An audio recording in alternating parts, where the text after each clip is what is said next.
Hey guys, hope everyone's doing well. Hope you enjoyed Wednesday's Fight Gone Bad. I would be interested to know how many people actually did it in a Fight Gone Bad style as opposed to changing it to the alternate version I had. Like if you didn't have a Fight Gone Bad timer, who did the timed version as opposed to Fight Gone Bad style. Um, but that is then, and this is now. We're working on Thursday's stuff. Thursday, we're going to start with some bodyweight holds. We haven't done those in a long time, especially since this whole quarantine thing. So, here we go. Bodyweight holds. We've got 4 different holds, and we're going to do each hold for 30 seconds and then 30 seconds of rest. So you can kind of block these up into minute segments. And each minute we'll be doing 30 seconds of holding, 30 seconds of rest. Then the next hold comes up. 30 of holding, 30 of rest, and so on. So 4 different movements. And we're going to do 4 rounds of it. Why 4 rounds? 4 rounds is the key, baby. You know? 3 is not enough. 5's too many. 4. That's the way to go. Kind of like 7-minute abs. Remember that? You heard of this thing, the 8-minute abs? Yeah, sure, 8-minute abs. Yeah, the exercise video. Yeah, well, this is going to blow that right out of the water. Listen to this. 7-minute abs. Right, yes.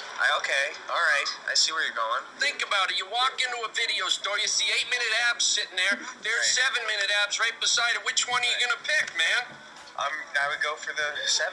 Yeah, I'd go for Bingo, man, bingo. 7-minute abs. So, now let's demonstrate these holds. Just in case you forgot, I'm going to do a little recap on these. Here we go. And 30 seconds of plank. Remember, in today's version, we're going to be doing forearms, okay? And we're going to have tight abs. We want shoulder blades pointed toward the ceiling, and we want our butt cheeks clenched.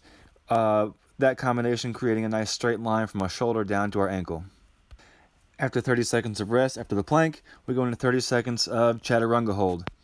And remember, when we do Chaturanga, we're just barely hovering over the ground. Try to use your lats to kind of support your triceps, okay? Kind of helps out a little bit. Here we're just hovering barely over the ground. And again, I want a nice straight line from shoulder down to ankle. If we can't do this version, I'm going to do scaled, where we're on our knees, chest hovering right over the ground. And now we're going to do 30 seconds of hollow hold.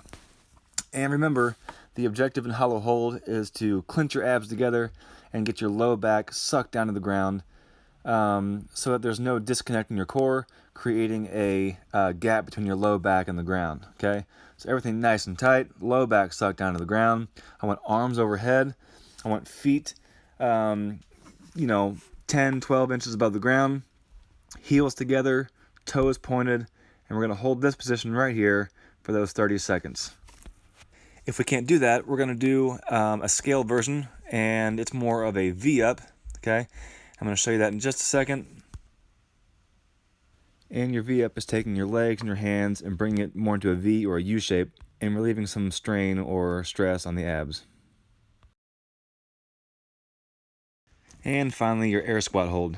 I want torso as vertical as possible, hip crease below the knee. I want your knees tracking right over your toes. Head up, chest up, abs engaged, spinal erectors engaged. What I don't want you to do is lose torque and then relax at the bottom. You can hold this all day long. Here we are back where I want you to be, torque, built back up where it's supposed to be. And here's a couple of faults I don't want you to have. Above parallel, and then just your lazy kind of hunched over squat that we've all kind of seen. Right here is where I want it. Alright, so after our holds, we're going to go over, we're going to do the METCON. And so let's go over that. Daggone, man, I need a haircut. Yeah, haircut, Jim. This is getting crazy.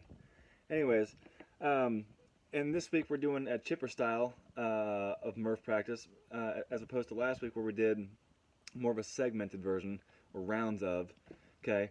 And yes, I know our movements are broke up, or put on pause by the runs, yes, but we're doing like all our push-ups at one time, and then a run, and all of our air squats at one time, blah, blah, blah. So we're pretty much halving our reps that there are in Murph. So there's 100 pull-ups in Murph. We're doing 50 today. So we have, per time, 50 pull-ups, an 800-meter run, 100 push-ups, a 600-meter run, 150 air squats, and then a 400-meter run. Okay, so when you get into the 600-meter or the 800-meter especially, you can get in your car and actually like put the trip odometer on and actually drive out your distance for running. But when it comes to the 400-meter run, maybe even the 600, I'm not sure, you might have to walk those steps off in 3-foot increments and count those up, okay, to have a proper running space for what we're doing today. So this is going to be interesting because it's quite a bit of pull-ups or push-ups or air squats at one time. Okay, so we got to feel what that is going to be like. Cool? So let's give it a try. I'm interested to see how everybody does. If you have any questions or concerns, message me, please. All right, guys. Love you. Peace.